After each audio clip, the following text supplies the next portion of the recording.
Their scaling is clear. You have a winning bot side 2v2 with the Ashe and Seraphine that's been super consistent, a Vi that can make plays, a Poppy counterpick on the top side, and a scaling Azir that should be the strongest champion in the late game. Especially when you consider that Bin is meant to be a very strong part of this composition.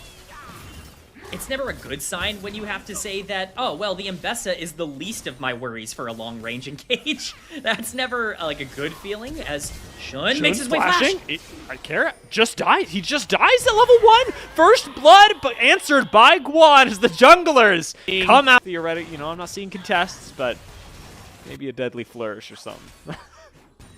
Would be funny if we got a Jhin steal here, but no way to contest with Knight having to back off of that fantastic gank. Once again, it's Guan who's actually setting the pace in the early game. We talk about the scaling from NIP, but so much of that comes down to their ability to take towers and play these side lanes and be able to would have been a disaster if Azir falls, but now Dragon on the table and no mid laner.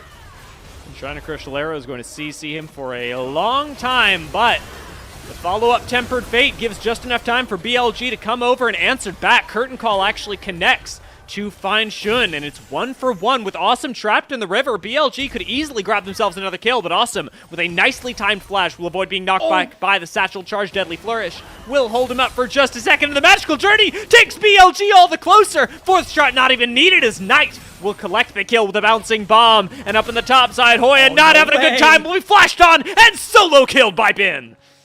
Oh, it's a disaster. Using the Steadfast ends up using a nice Emperor's Divide to survive against all odds. Care having to pull off some pretty big plays, but he might not even be safe here on the Azir. So we get some combat in the mid lane here with Viper targeted by Guan. Viper has everything. He dies with everything. I was looking at that going, he has Flash, he has Cleanse. What could go wrong? Everything could go wrong. I was right there with you, Dia. I was like, oh, he's got everything. He should be fine. Care. Oh, just barely gonna live the spear. Coming in from Shun. Oh, no. It's a disaster for NIP. He dies to the afterburn, as you call out, and that's free Dragon. Although Guan going to be able to pressure it out for now, as Shun saying, yeah, we're not even really all that focused on these objectives. We'll take the kills. We'll take the gold instead.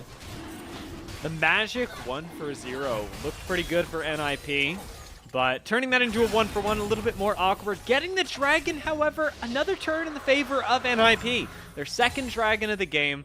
Gold lead is not crazy just yet. 2.1k in the favor of BLG, when that is clearly what they've been prioritizing so far, and that could be reversed a lot further as Bin actually is going to spot Shuo on top side, but that will not stop this engage. In comes the Enchanted Crystal Arrow, which will go wide. Shuo still waiting on the Encore, is going to lock him up with the beat drop, and Bin 1v3, and not a whole lot of ways out, is going to go down. Yeah, he's going to go down, and now going to potentially try and turn onto Guan. Here he gets bursted. Did not have a chance to play the game there. That was all CC the whole way. He was sitting there with no chance to do anything, and Care may very well feel the same. Didn't have Flash, but did fortunately manage to get away with the shifting sands, leaving BLG wide open for a mid lane tower take. This is exactly what we talk about with Bilibili Gaming and why Shun has been so important towards this team. It's no longer waiting for your opportunity to arise. It's saying, this is my opportunity. In terms of trades, so you're not going to be too concerned about that for either side with no objective spawning for over 2.5 minutes. It's going to be Knight taking that turret. You're going to be saying that a lot. Very late if they're winning the whole time. NIP have bought themselves quite a bit of runway with that. You just have to make sure that the gold lead does not change that. Grand Starfall into the top side, and Hoya is absorbing a lot. That is not going to matter nearly as much. You're definitely right. It's not going to matter quite so much. No objective to even try and get priority over on the other side for NIP. So many resources put into killing that top laner, but again, what do you even take elsewhere on the map right now? BLG have done such a great job of setting up, but here's Knight.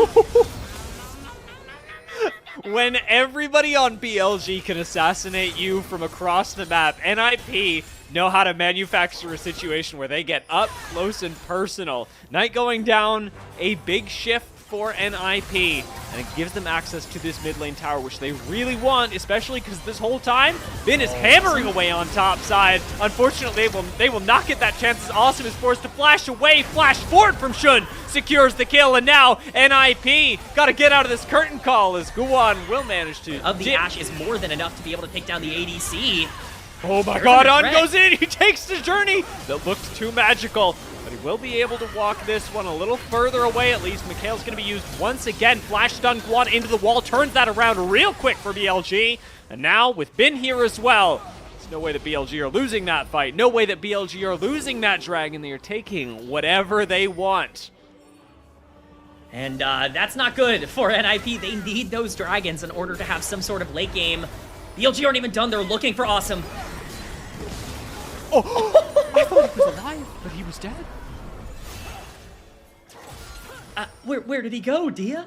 I saw him and then he was gone. He just disappeared off the map. I saw a Ziggs ultimate and then no more Ashe. It's incredible just how fast that champion gets bursted down. And this is the problem. This is the problem with giving Ziggs tower plate after tower plate, with giving him so much gold, is that he will be an assassin on the map. BLG not only win the fight, they get the dragon, they stop the stacking, they have full control of this game. They're up 6,000 gold.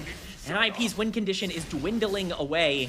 And BLG just showcasing why they've been considered one of the best teams in the LPL. Their dominance over this rift is astounding, and they keep pushing it forward. Just like we talked about earlier, On is everywhere.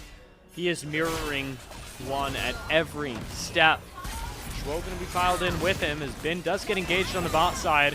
Unlikely to win this 1v2, and it will remain a 1v2 as nobody is around to help Bin. A nice pick going NIP's way does help.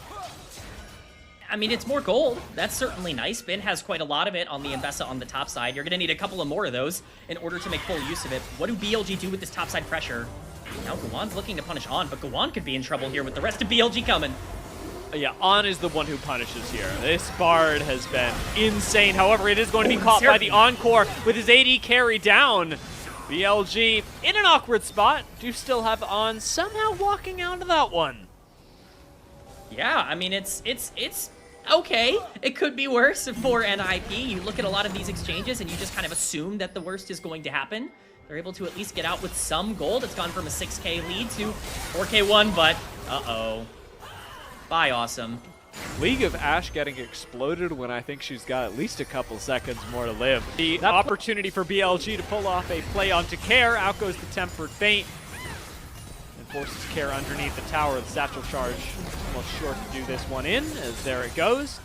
Another tier 2 claimed by BLG. The BLG are going to be happy to start up. Viper, though? Well, Viper's dead. He's alone. Viper is fine. He's fine. He's winning. TP. And there's a TP. This play has gone more wrong than I ever could have imagined. Public execution on Awesome. We'll take that Ashe away one more time. And an ult from Hoya helps speed the disengage from BLG along. I stand by what I said. Viper should be dead right now. And instead, Juan, Awesome, and Shwo are dead. If that doesn't say something about this game, I don't know what does. One fearing the 2-2-7 Jhin, who is completely alone in the jungle. Larger perspective with full information that we have. Looked like a really good one. Didn't quite work out. Maybe they make another here onto Shun, who is mid lane, clearing out some waves, but Guwon is going on that long flank on BLG. This is going to have to be the play. This is going to have to be a game-winning flank from Guwon. Yeah, and he's going to have to do it soon, because I worry for NIP's sake that they might just be engaged on under their tower. Shwo is gone. Guwon is still walking towards the play. There's a full curtain call being channeled.